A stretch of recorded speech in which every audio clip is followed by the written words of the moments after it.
Well, let's take a look now at how Canadian bond yields are doing right now. There's a look at the Canadian 2, 5, and 10-year bonds. Our next guest says 2025 will be a watershed moment for fixed income markets.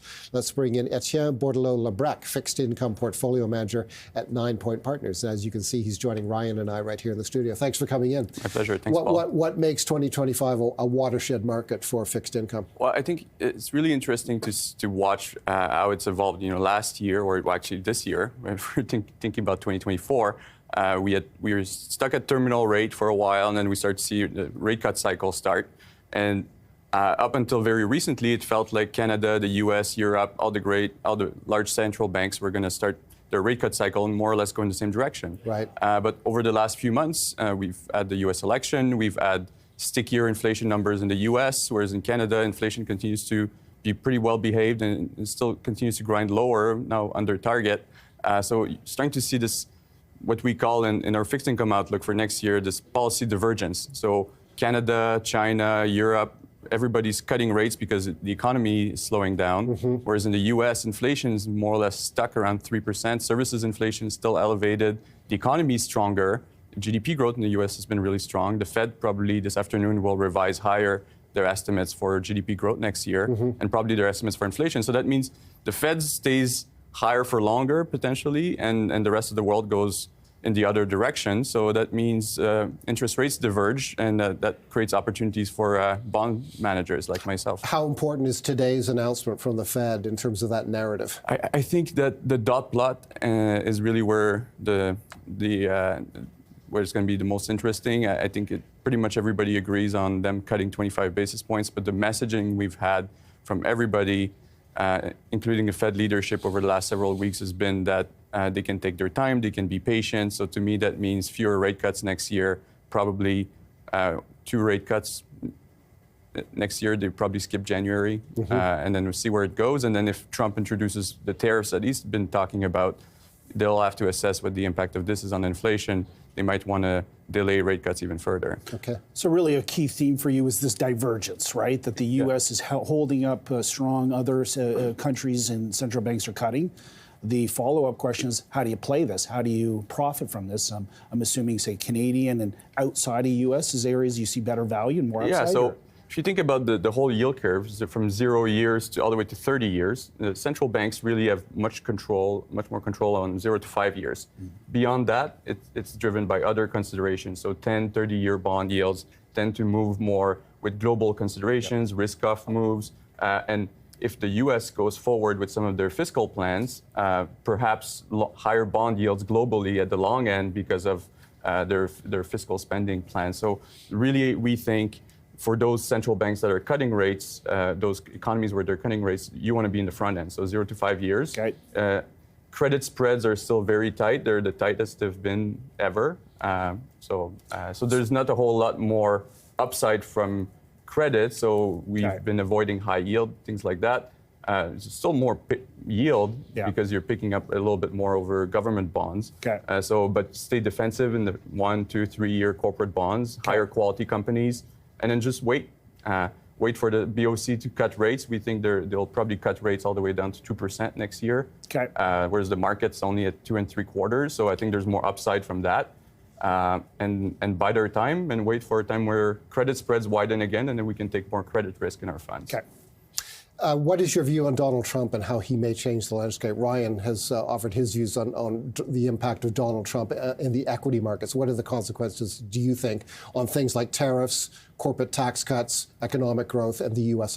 economy, and ultimately the fixed income market? Yeah, so in 2016, 2017, when they cut rates, they cut taxes for individuals, for businesses, they were playing with a 2% deficit. This is going to be much harder now when they've been running a 6% deficit with unemployment at sub 4% for a long time, now just above 4%, the economy going full tilt. So the room for maneuver is much smaller. If they do push very large fiscal packages, I think you have a chance of seeing, I'm not saying it will happen, but there's an increased risk that you see something akin to what happened in the UK with the Liz Truss mini budget, if you recall. Yes. The bond market really didn't like that. We saw the return of bond vigilantes, and it unraveled a lot of other kind of market microstructure events that led to a very wide event in long-term government bonds in the UK. So they're playing with fire if they really go through with all the fiscal stuff they want to do. I want to get your view on the Canadian dollar because it is below 70 cents this morning. And if you run, and we had a good conversation about this just before we came on air, so I want to include the viewers. If you look back over the past 20 years, the only time we've seen a Canadian dollar at sub 70 cents was very briefly in March of 2020 when the pandemic was hitting and the economy was closing down. And prior to that, in 2016, when the price of oil collapsed from over $100 a barrel, I think over $110 a barrel, to about $26 a barrel, and that both of those spikes down to 69 or so were very short-lived. What is your take on where the Canadian dollar is going in this context, given your view on the divergence of the two central banks? Yeah, so I think it's not unreasonable to think the Fed might be stuck around 4% with the Fed funds rate. And it's not inconceivable that the BOC, because of the weakness of the economy here, and if they do tariffs against us, it's even more likely that we end up around 2%. So if you think about that interest rate differential, 4% the US, 2% in Canada, the last time we saw this was in the 1990s, mid-90s. Right. And at that time, the Canadian dollar was even weaker.